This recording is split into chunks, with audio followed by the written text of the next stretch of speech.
Using the touchscreen to operate the camera and navigate through the menus is quite intuitive, but it can be a bit slow and fiddly, especially if you've got big hands like me. Luckily, there's another option, as you can also operate the camera using the various buttons and dials on the body. And they're ergonomically designed to be very easy to access and use. So once you've gotten used to them, you'll find yourself using the touchscreen less and less. And that can only be a good thing because it means that you'll have fewer greasy fingerprints all over your screen. So let's go over the camera's main buttons and dials. A good one to start with is the Q button, which is here. And this has the same functionality as the Q button, which is on the touchscreen. So if I press this now, that will give us access to the quick control screen. To navigate the screen, all you need to do is use these 4 buttons around the set button, and they're called the cross keys. And then you press the set button when you want to select something. So let's just give that a go.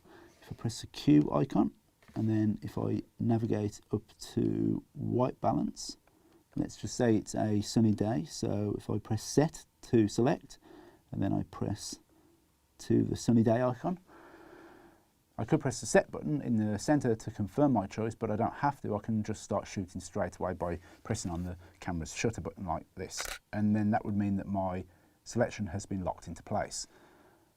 On the back of the camera, just above the Q icon, we've got this other button, the AV button, which is an exposure control and has multiple functions depending on the shooting mode that you're in. In manual mode, this button allows you to change the aperture or the F number using this dial here on the front of the camera. In all the other creative modes, the button accesses the exposure compensation function, which means that you can use the dial to make your photos either brighter or darker. Now this dial here is one of the main controls on the camera's body. Without pressing the AV button, it adjusts the shutter speed, as I've already mentioned. But when you do press the AV button, these orange pointers on the monitor here shift from the shutter speed to the F number, like so.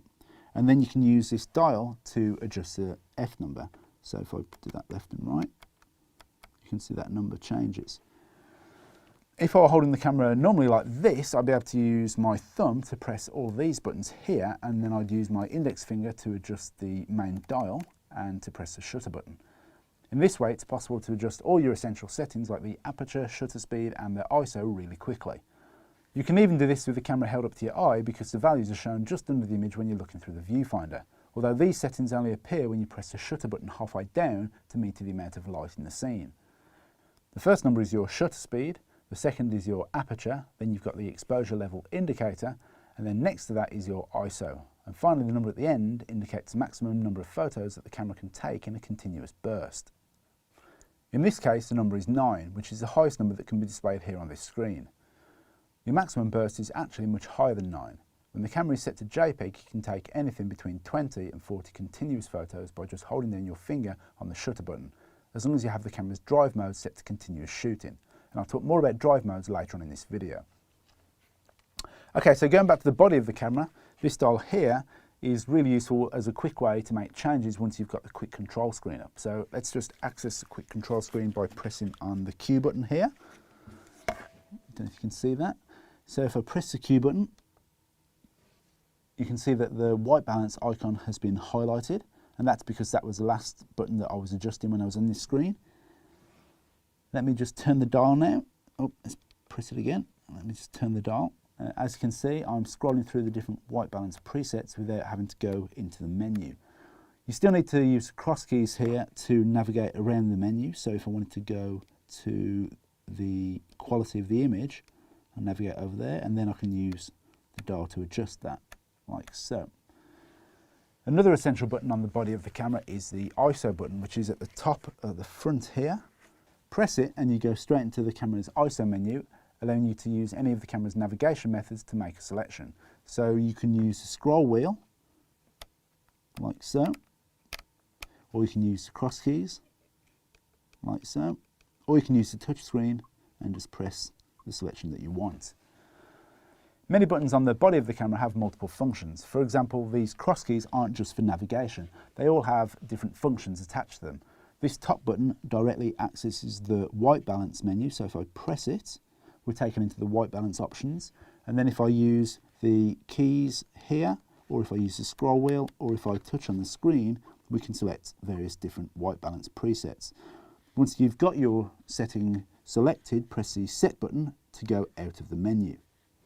Okay, so what else do the cross keys access? This bottom one here takes you to your picture styles. The one over on the left here allows you to change your drive mode, and this one over here, the AF button, allows you to change your autofocus. AF focus changes the way your camera focuses when it's in autofocus, but it won't have any effect when this switch here on your lens is set to manual focus. So we need to switch it to AF, like so, for it to have any effect when we're using this button here. It also only works in creative zone modes, which are these 4 zones here.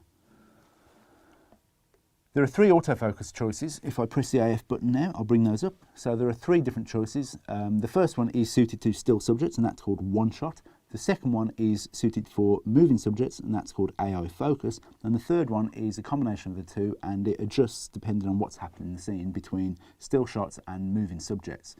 It's best to stick with the first option for now, which is called one shot. So if I click on that now, as the other 2 modes can be tricky to use and can take a while to master. All of the buttons I've just talked about access settings that can be adjusted on the touchscreen. Now I want to talk some more about the other buttons on the camera's body. The first one is here, and it's called the live view button. When you press it, like that, the mirror inside the camera lifts up and you see a live view of what the lens is pointing at here on the monitor. This button is linked to the video functionality of the camera, and what you see on the screen is basically the same as what you see in movie recording mode. When you're in movie mode, this button becomes the camera's record button, but I'll talk more about that later. Live view is really useful because it shows you, at least to some degree, what your photograph's going to look like. The most important thing it shows you is exposure. To illustrate this, let me just change the exposure by adjusting the shutter speed. So if I underexpose the image, make it darker by dialing the shutter down. As you can see, the picture looks dark, and if I were to take a photograph, this is what you would get. So that's really underexposed. You can also see the results of changing your white balance, your ISO and your picture style. None of these things are visible when you look through the viewfinder, which means it's really easy to make mistakes unless you know what you're doing. So using live view can really help you out when you're starting out. Of course, there are downsides too. Live view is a big drain on the battery, and focusing can be a little bit slower. Live view also detaches you from the content of your photo, which, once you're up to speed with the technical side of things, is the thing that you should be concentrating on. Using the viewfinder gets you much closer to the content by isolating and framing your field of view, which is why it's still preferred by most photographers. When you're in live view, the settings and controls you can access are slightly different from normal. To illustrate, let's switch back to auto, as it's a little easier to explain. So if I switch the dial to auto, if we press the quick control button now, like so, you can see that we've got more than just the drive modes to play with. We can also access image quality, which is over here. And on the other side of the screen, we've got the Creative Filters menu, which is this icon here. Creative Filters give you the option to add artistic styles to your images, such as grainy black and white or fisheye. Once applied, you can't remove these filters, so I'd recommend you steer clear of them here. If you do want to apply these looks, then you can apply them during playback, which I'll come to later.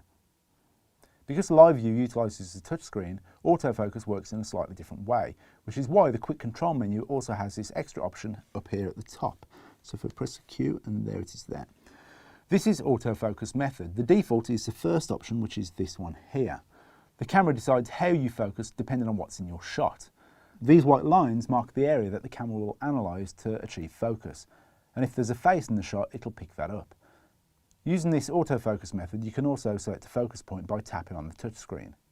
The camera will track the point you've selected if it moves in the shot, and you can move the box around using the touchscreen or the cross keys. When you press the shutter button down halfway, the box around the point will focus and turn green, and the camera will beep to tell you that a focus has been achieved. It will turn orange if it can't achieve a focus. Let's turn to the second autofocus method now. So if I press the quick access button and then select the second one, which is called FlexiZone Multi. This tells the camera to focus on multiple points within the area marked by these white lines. You can narrow the focus by tapping the touchscreen or by pressing the set button. Now you can move this box around the screen to concentrate on different areas. When you press the shutter button down halfway, the points in focus will show up as small green squares. Unfortunately, in this mode, the focus point won't track the subject it's locked onto. The third method, which is here, reduces the focus to just one of these small squares. By default, it's located in the centre, but you can move it around anywhere on the screen using the cross keys. As with the previous method, the camera isn't able to track the subject. Then there's the last option, autofocus quick, which I'll just quickly go to, it's that fourth one there. Autofocus in live view takes a little bit longer than it does when you're using the viewfinder. This option uses the same autofocus method used in the standard viewfinder shooting, which makes it faster. But it's quite disturbing to use because it's noisy and the live view image gets turned off for a second while the camera refocuses. Of all these options, I'd say that the best one is the first one, so let's select that.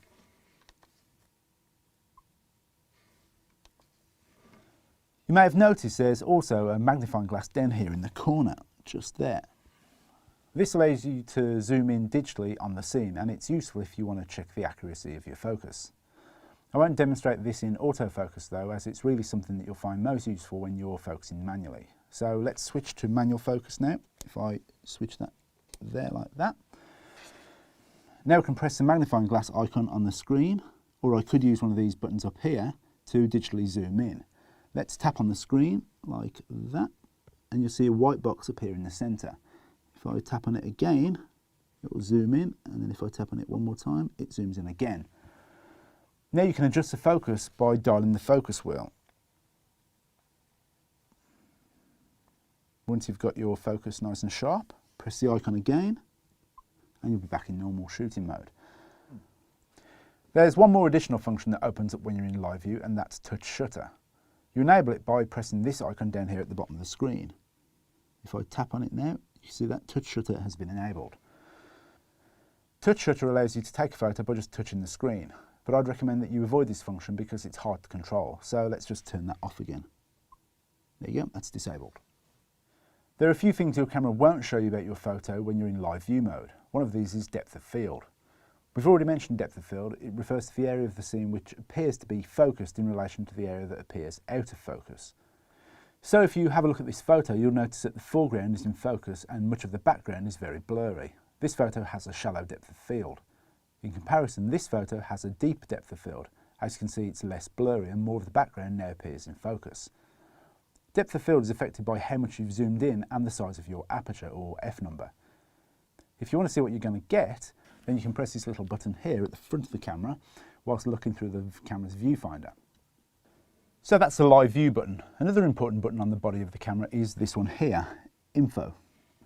This changes the amount of information that you can see in the viewfinder. You can scroll through the various information screens, whatever you're doing with the camera, whether you're in live view mode like we are now, or using the viewfinder in movie shooting mode or in playback mode. To show how this works, let me just switch to manual because we can see more information on the screen in that mode. Okay, so if I press the information button, you can see different screens have different amounts of information about the camera settings. So if I go to that one there, on this one things like white balance and picture style are displayed, and on this one here you can see that there's also a histogram which shows the distribution of brightness in your image, and that's another way that you can make sure that your exposure is okay. This side of the histogram shows how many dark pixels there are, and over on this side it shows how many bright pixels there are. So if I shift the image slightly, you'll see that move. What you want is a good even distribution all the way across the chart, and you want to avoid readings in the extreme ends because that would mean that part of your image is completely black or completely blown out white. Let me just press the button again. We'll go back to our original information screen. There we go. Before we move on, there are two more buttons on the body of the camera that I want to mention quickly. The first one is here at the front, and that's your depth of field button. It allows you to see how much depth of field your photo is going to have, but it only works when you're in one of the creative zone modes. This last button here, it also only works when you're in a creative mode, and that's the flash button.